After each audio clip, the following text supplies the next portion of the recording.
Fifth वाला, solve the following सब question any one, है ना, आपको कोई एक करना है जो 3 मार्क का है। तो आपको ये डायग्राम दिया हुआ है, इसको बाद में देखेंगे डायग्राम में, डायग्राम बहुत इंपॉर्टेंट है। तो ये circle touching the side B C at the point P of a triangle A B C. तो ट्राइंगल ए बी सी का जो साइड है बी सी, वो इस सर्कल को टच कर रहा है एट द पॉइंट पी, वो आपको फिगर में दिख भी रहा है। From the outside of the triangle, वो भी दिख रहा है। Further extended the line A C and A B as the tangent to the circle. तो ये ए बी और ए सी को क्या क्या एक्सटेंड किया है ताकि ये सर्कल के टेंजेंट बन जाए at the point N and the M respectively. तो पॉइंट एन पर एक टेंजेंट है, पॉइंट एम पर एक टेंजेंट है, ऐसे। प्रूव दैट, ओ बाय, सबकी हवा टाइट हो गई रहेगी इसमें, प्रूव दैट में, है ना। ये प्रूव दैट वाले सम बहुत इजी होते हैं, प्रोवाइडेड आप हमारे स्टेप पे फॉलो करो। आप कोई भी प्रूव दैट, है ना, जो आपने किया हो नहीं किया हो, आप सब कर पाओगे। तो प्रूव दैट में आपको क्या करना है, ए एम इक्वल दिखाना half of perimeter of triangle A B C. तो आपको दिखाना ए एम कहाँ रहा, ये रहा ए एम, इक्वल दिखाना है half of perimeter of triangle ABC. Triangle ABC कहाँ, ये, तो ट्राइंगल एबीसी का पेरीमीटर। तो इस सम को प्रूव करने से पहले आपको ये जो प्रूव करना है ना, वो पता होना चाहिए क्या प्रूव करना है। यहाँ पर आपको ए एम दिख गया, ये रहा ए एम, हाफ पता है आपको।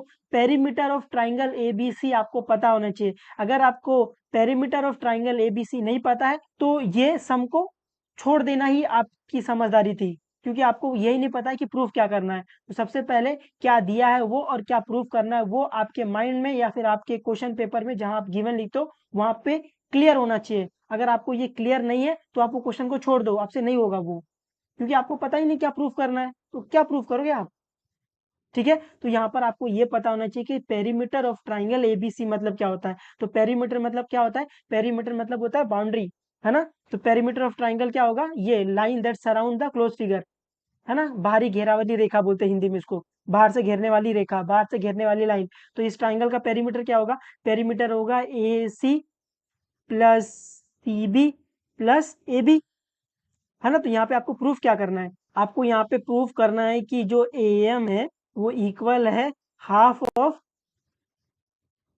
ए B plus B C plus A C के, है ना। ये आपको प्रूफ करना है, पहले तो आपको ये पता होना चाहिए, बाकी की कहानी बाद में देखेंगे कैसे करेंगे। प्रूफ दैट में मैंने आपको हर बार लगातार बोला है कि जो आपको प्रूफ करना है वो पकड़ के चलो। तो अपने को पहला ए एम प्रूफ करना है ना। तो पहले अपन ए एम को लेके चलेंगे, फिर अपने को इक्वल टू ये प्रूफ करना है पेरीमीटर। तो अपन सेकंड स्टेप में पेरीमीटर लेंगे, वो ये दोनों देखेंगे, ये ए एम कहाँ से मिलेगा, ये पेरीमीटर कहाँ से मिलेगा, उसके बाद अपन आगे फर्दर प्रोसीड करेंगे।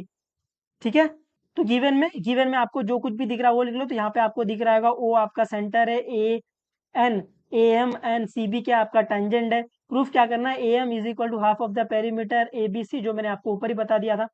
फिर प्रूफ दैट में आपको पहले ए एम फाइंड करना है, पहले तो देख लो ए एम कहाँ से मिलेगा, फिर आपको पेरीमीटर ऑफ ट्राइंगल देखो कहाँ से मिलेगा। तो पहला मेरा ये काम है ए एम ढूंढना। तो ए एम ये रहा ए एम। तो फिगर को देखो तो ए एम आपको रहा ए एम, तो दिखा आपको कुछ, तो ए एम टांजन है, तो आपको दिखा टांजन मिले बाहर, दिखा आपको टांजन मिले बाहर, है ना, हम लोग ऐसा बोलते हैं टांजन मिले बाहर, सेम सेम, है ना। टांजन मिले बाहर तो सेम होगा। तो फाइंड ए में अपने को दिखा कि ए एम इक्वल टू क्या होगा, ए एन होगा। तो यहां से मैं बोल सकता हूं A M is equal to A N. Reason, tangent segment theorem, है ना, शायद ये थियरम है। तो A M is equal to A N मिल गया। तो अगर आप और फिगर को ध्यान से देखोगे तो यहाँ पर वापस दिख रहा है, देखो ये टैंजन है, ये टैंजन, देखो टैंजन मिले बाहर, सेम सेम। फिर यहाँ पर भी अगर आप देखोगे, ये देखो ये टैंजन है, दो टैंजन मिले बाहर, सेम सेम। तो यहाँ से मैं सेकंड पॉइंट पर लिख सकता हूँ कि C N equal to C P, है ना, टैंजन मिले बाहर। P B equal to B N, tangent मिले बाहर। तो यहाँ से मेरे को ये भी दिख गया कि ये दोनों टैंजन इक्वल है, ये दोनों टैंजन इक्वल है, तो वो भी अपन लिख लेंगे इधर। तो सेकंड पॉइंट में अपन को दिखा कि सी एन इक्वल है सी पी के, इसका भी रीजन क्या आएगा, सेम यही टैंजेंट सेगमेंट थ्योरम। उसके बाद थर्ड पॉइंट में अपने को दिखा बी एम इक्वल है बी पी के, है ना, वापस reason same tangent segment theorem. तो यहाँ से अपने को दिखा कि ये वाला टैंजन इक्वल है, और ये वाला टैंजन और ये वाला टैंजन इक्वल है, रीजन, है ना, टैंजन मिले बाहर, सेम सेम। तो टैंजन जब बाहर मिलते हैं तो हम उसको बोलते हैं सेम सेम है। उम्मीद आपको इतना समझा है। नेक्स्ट अपने को फाइंड करना है पेरीमीटर, है ना, पेरीमीटर ऑफ ट्राइंगल एबीसी। तो फोर्थ वाले में पेरीमीटर ऑफ ट्राइंगल एबीसी, तो पेरीमीटर ऑफ ट्राइंगल एबीसी क्या है? तो पेरीमीटर, मैं बोलूँ पेरीमीटर ऑफ ट्राइंगल एबीसी क्या है? यहाँ पर मैं बोल सकता हूँ A C plus C B plus A B, है ना, यही है ना पेरीमीटर ऑफ ट्राइंगल। तो यहाँ से आप ध्यान से देखोगे तो मैं ए सी को तो कुछ नहीं लिख सकता हूँ, बट मैं क्या ये C B C B C B C B C B C B को लिख सकता हूँ C P plus P B, है ना, इसको। तो मैं यहाँ से इसको लिख सकता हूँ कि ए सी प्लस सी बी को मैं लिख सकता हूँ C P plus P B, और ये प्लस ए बी ऐसे ही। अभी अपने को पता है कि ये सी पी की जगह मैं लिख सकता हूँ सी एन, है ना, क्योंकि ये दोनों इक्वल है फ्रॉम सेकेंड। और मैं पी बी की जगह लिख सकता हूँ बी एम, है ना, क्योंकि ये दोनों इक्वल है। तो ये equal to A C plus C P की जगह मैं लिख सकता हूँ कि C N plus P B की जगह मैं लिख सकता हूँ बी एम, और ये प्लस ए बी ऐसे ही चलेगा। तो अभी आपको दिख रहा है कि ए सी प्लस सी एन क्या होगा, इक्वल टू ए एन हो जाएगा, है ना। और ये B M plus A B, ये क्या हो जाएगा, प्लस ए एम हो जाएगा।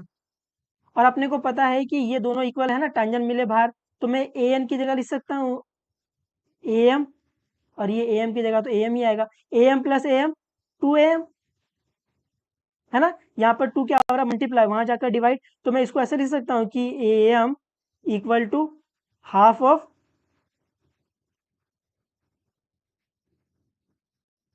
Perimeter of triangle A B C, है ना, यही आपको प्रूफ भी करना था, है ना। इतना इजी इजी ये आता है ना। प्रूफ दैट में मैं आपको हमेशा ये बोलता हूँ कि जो आपको फाइंड करना है पहले वो ढूंढो, है ना। एक बार आपको वो मिल गया, फिर आप, है ना, यहाँ वहाँ फेंक फाक के, है ना कुछ ढूंढ ढांड के आप आंसर लेके आ जाओगे। तो उम्मीद है आपको ये प्रूफ समझा। ये प्रूफ ज्यादा हार्ड नहीं था। अगर आपको थोड़ा सा ये कॉन्सेप्ट पता होता, टांजन मिले बाहर सेम सेम, और आप थोड़ा सा अगर ये फिगर को अच्छे से देखते, आपका ये प्रूफ हो जाता। ठीक है, उम्मीद है आपको ये समझा है थोड़ा बहुत। आपको इधर रीजन लिखना पड़ेगा। यहाँ पे रीजन क्यों है, क्योंकि ये C dash P dash B है। यहाँ पे रीजन क्यों है, क्योंकि reason from from second and third, है ना। ये तो अपन देख के बोल रहे हैं, है ना। क्यों, क्योंकि ये A dash C dash N, और ये A dash B dash M यहाँ से, और यहाँ से अपन ने ये A N equal to A M कहाँ से बोला, ये फ्रॉम वन से बोला है। उम्मीद है आपको ये समझा है ना। ये आपको रीजन लिखना पड़ेगा साइड साइड में, आपको रीजन साथ साथ में लिखते हुए चलना है। उम्मीद है आपको समझा है थोड़ा बहुत।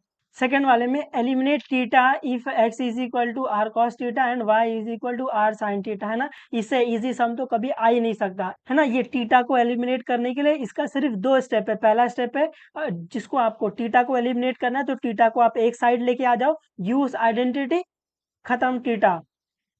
दो स्टेप समझा, थीटा को एलिमिनेट करने के लिए दो स्टेप क्या है, जो आपका जो थीटा वाला टर्म है उसको एक साइड लेके आ जाओ, यूज आइडेंटिटी, खत्म थीटा। इतना सिंपल था ये, अगर आपको स्टेप पता है तो अभी क्या करेंगे, जो थीटा वाला है उसको एक साइड ले लेंगे, तो कॉस थीटा को एक साइड ले लो, साइन थीटा को एक साइड ले लो। तो सोल्यूशन में आपको दिया है x is equal to r cos theta and y is equal to r sine theta. तो ये जो थीटा वाला टर्म है उसको एक साइड ले लो, तो ये क्या आएगा, cos theta is equal to X upon R आ जाएगा, and sine theta is equal to Y upon R आ जाएगा। अभी अभी थीटा एक साइड आ गया है, यूज आइडेंटिटी, आइडेंटिटी यूज करो और थीटा खत्म कर दो। तो कॉस और साइन कौन सी आइडेंटिटी में आता है, sine square theta plus cos square theta is equal to one, तो अपन वो लगा देंगे, sine square theta plus cos square theta is equal to one. ये आपका पहला स्टेप था, ये आपका दूसरा स्टेप है। अभी sine square theta plus cos square theta is equal to one. Sine square theta को मैं क्या लिख सकता हूँ, मैं लिख सकता हूँ sine theta the whole square plus cos theta the whole square is equal to one. अभी अपन साइन थीटा की जगह क्या डाल देंगे, साइन थीटा की जगह डाल देंगे वाई अपॉन आर डाल देंगे the whole square, plus cos theta की जगह क्या डाल देंगे, कॉस थीटा क्या है, एक्स अपॉन आर है, तो इसकी जगह अपन डाल देंगे x upon are the whole square is equal to one. अभी इसको थोड़ा सॉल्व कर लेंगे। देखो यहाँ पर थीटा खत्म हो गया है, तो ये दो स्टेप में थीटा खत्म हो जाता है ना। Y upon are the whole square मतलब इसका स्क्वायर, इसका स्क्वायर, तो ये Y square upon are square plus ये X square upon are square. तो अभी देखो डिनोमिनेटर सेम है तो मैं ये दोनों को साथ में ले सकता हूँ इक्वल टू 1। तो ये आएगा y square plus x square upon are square is equal to 1। यहाँ पर ये क्या हो रहा है, डिवाइड, वहां जाकर मल्टीप्लाई। तो ये आ जाएगा y square plus x square is equal to r square. इसको अगर आप थोड़ा और अच्छे से लिखना चाहो तो आप इसको लिख सकते हो x square plus y square is equal to r square. बस इतना इजी था, है ना। थीटा को एलिमिनेट करने के लिए जो थीटा वाला टर्म है उसको एक साइड लेके आओ और यूज आइडेंटिटी, है ना। ये दो स्टेप में, स्टेप 1 और स्टेप 2, ये दो स्टेप में आप थीटा को एलिमिनेट कर दोगे। उसके बाद तो सिर्फ ये कैलकुलेशन किया है ना, खाली फेंका फाकी किया इधर उधर। उम्मीद है आपको ये समझा थोड़ा बहुत।